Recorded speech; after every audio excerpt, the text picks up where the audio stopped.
Hey y'all, it's Dr. Know-It-All. Happy Labor Day to those in the United States and happy Monday to everybody else in the world. Hope you're all having a good one. Clearly it's a very gloomy day and I am at the gym again. I wanted to do a quick video this morning. I actually spent the weekend tearing out shrubs and things like that with misinformation and my brother-in-law. And so anyway, I've got to actually do work today because I've got to get prepped for next week. And just a quick reminder, be in San Diego starting on Friday, the 9th through the 11th of September. San Diego, fully charged live. Check out the stuff in the description. It'll have all the information. Anyway, come say hi to me if you're there. But I wanted to talk today about numbers, and I'm doing this completely from memory, so forgive me if I'm off by a couple tens of thousands, but I'm just doing this mostly in round numbers. So Kathy Wood recently talked about the United States auto sales, and including ICE and EV sales. And she said that auto sales are actually down from 13.3 million annualized rate. So, right, we're only halfway through the year, but anyway, to an annualized rate, they're at 13.3, they went to 13.2 million. And the reason why this is a significant issue is that auto sales were, she said, steady state of about 17.5 million in the United States. I don't know about steady state, because it seemed like what happened was there was this ramp in the early 2000s from like 2008 on where there was a big dip because of the recession. The previous recession, since we're now in another one, whatever anybody else says, we're clearly in a recession at this point. But anyway, it went up and up and up into about 2015, 2016, and then it's been tailing off ever since then. So that was sort of the peak amount of car sales. So I don't know if you could call it a steady state before, but anyway, she said that. But we're looking at a really big difference. We're looking at 4 million vehicles per year, 17.5 down to 13.3 and now 13.2 million. So it's a very big drop in auto sales. At the same time, EV sales obviously have been going up at the same time. She didn't really call out this stuff, but I wanted to talk about a couple of specific numbers. So if we look at overall auto sales in the United States, again, for an annualized rate, 13.3 down to 13.2 million approximate for 2022. So then I was like, well, what is Tesla doing between 2021 and 2022 in the United States specifically? So they have, they sold about 228,000 vehicles in the first half of 2022, and that was approximately 90,000 more than they sold in the first half of 2021, Q1, Q2. So that's an approximate 90,000 unit growth. So at an approximate level, again, we just call this 0.1 million vehicles. And I think that's a reasonable thing to say because Tesla is somewhere between 70 and 80% of the US market in terms of EVs. So we can add another, 12 or 14% or something and be safe. So call this 100,000 vehicles or 0.1 million vehicles in the first half. Double that for an annualized rate, you get 0.2 million. So now we're looking at, if you back out EV sales in the first, just the increase in EV sales. Remember, that's not EV sales overall because they're much bigger than this, but I'm just talking about the delta. The amount of change between 2021 and 2022 has gone up by 200,000 units approximately. So that's 0.2 million. So if you back that out, that means that actually what happened for ICE sales is that they lost 300,000 units in 2022 thus far, again at an annualized rate. So call it 150 for the first half and then another 150. So we're actually looking at going from 13.3 million during the chip shortage, during all of these excuses, right? Oh, everything's wrong, there's pent up demand, everything's going to go crazy. And what happened instead is we've gone down an annualized rate of approximately 0.3 million. So we've gone from 13.3 to somewhere around 13 million ICE sales. And again, that's from a high of about 17.5 million a few years ago. And again, as I've talked about before, there's a Honda dealership behind me. And actually where we live, there's, excuse me, there's a lot of auto dealerships on this road, and so I drive past them quite often. And in the 2021 range, at the raging height of the chip shortage, there were no vehicles on the lots at all. That is not the case anymore. There are a lot of vehicles on the lots, right? So if you drive past the Toyota dealership, this Honda dealership, which by the way, I think they had a 40% reduction in sales last year. Ouch. That was from my last video. If you haven't caught that one, you should definitely check that out. I actually have a year-over-year growth rate. But anyway, so there's a lot of vehicles in that lot over there. And you can't see it in the back, but it's over that way. So I drive in and I see them. And let's see, what else do we have? Nissan dealership, Chevy, Ford, some other ones. Ram. So anyway, most of the major brands are represented, and as I drive by these places, the parking lots are getting fuller and fuller and fuller. And so Kathy Wood said, and other people have said, that what we're seeing is a flip in people's minds from ICE vehicles to electric vehicles. I would say yes, but at the same time, and circling back to the whole recession thing, is that we're also in a recession. So their consumer confidence levels have gone way down. And when you're purchasing a vehicle for 30 to 80 to, talk about as much as you want, but in the common person's, vehicle range, we're looking at 30,000 on the low end for a new vehicle, up to 80, 90, potentially a little bit more than that, and then obviously there's the high-end cars and stuff. But that's a huge purchase. It's the biggest purchase a person will make, almost definitely, unless you're like super wealthy or something, aside from your house. So you've got your house at 300 to $1 million or something like that, depending on where you live. And then what you're looking at is kind of an order of magnitude less than that, right? So from 300,000 to 30,000 for a vehicle, but that's still 10% of the cost of a house ish in that sort of area. And so what we're looking at is people pay a lot of attention. You might go to the store and pick up an extra bag of potato chips without thinking about it too much, but you're not going to just purchase a car.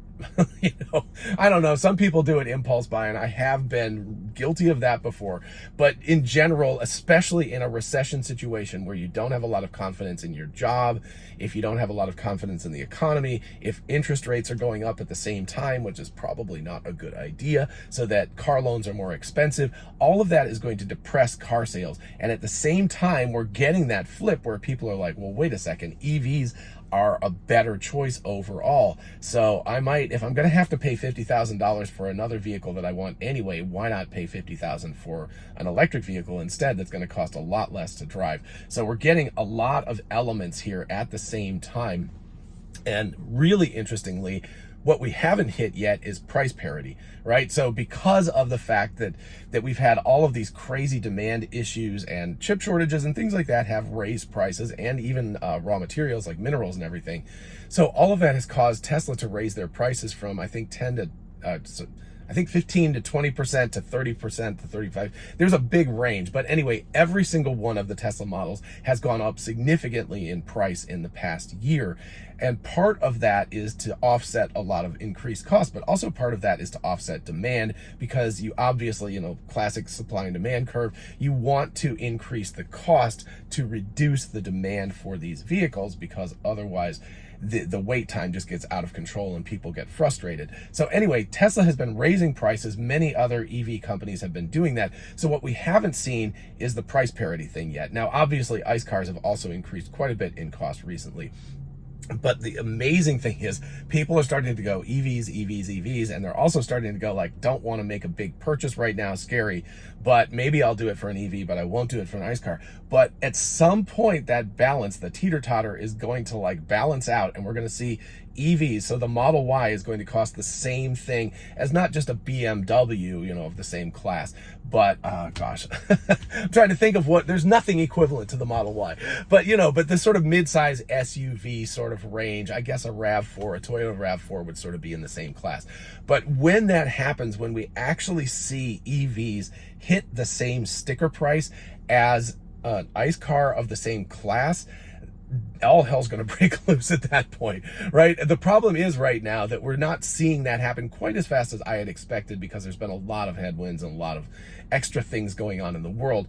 But it's inevitable that it will happen, because electric vehicles are coming down in price in a fairly predictable manner. It's been a little bumpy the last couple of years because of a lot of these things. But anyway, it has to come down because of Wright's Law, because these cars are relatively new technology, and every time you double the amount of EVs manufactured in the world, you can reduce the cost by a fairly predictable amount.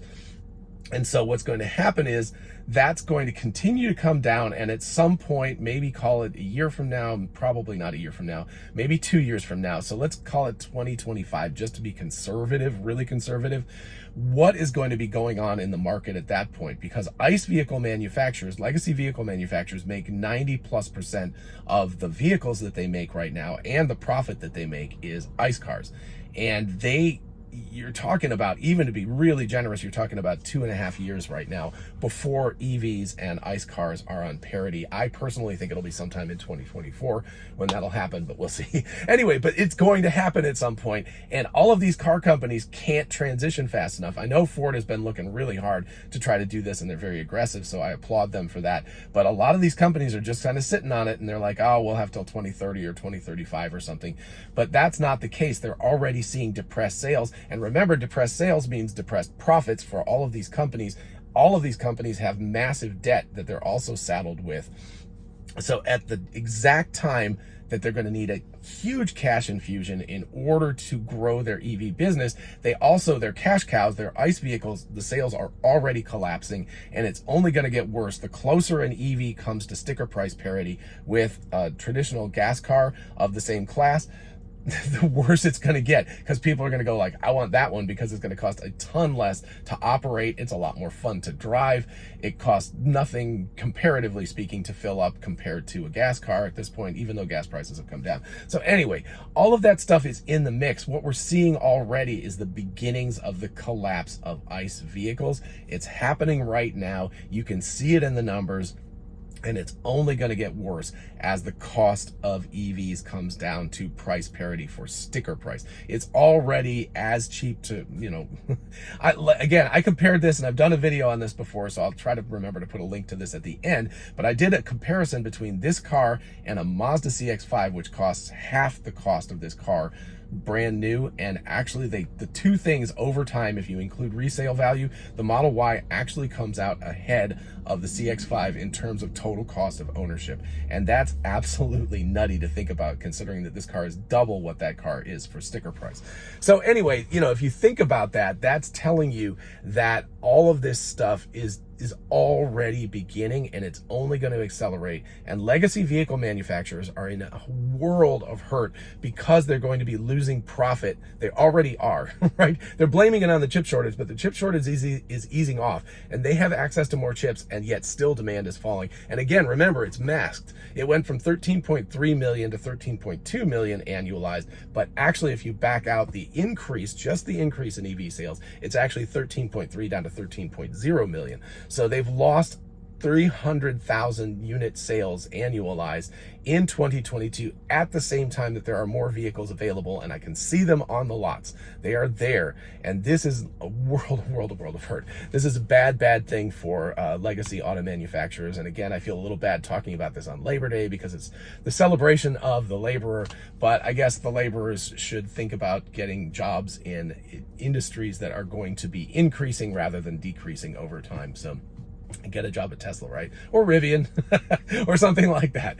Anyway, all right. I hope you guys have a lovely day, and let me know what you think about this in the comments. I would be curious if you have some different numbers that you can counteract this with or something like that. Oh, and by the way, just a quick thing. Everybody always asks me when I do these videos where this is from, what it is, etc. That is actually all in the description. Everything I shoot with is in the description of this video, so check it out. In the meantime, everybody have a lovely day, and hopefully I'll see you in San Diego. Bye-bye.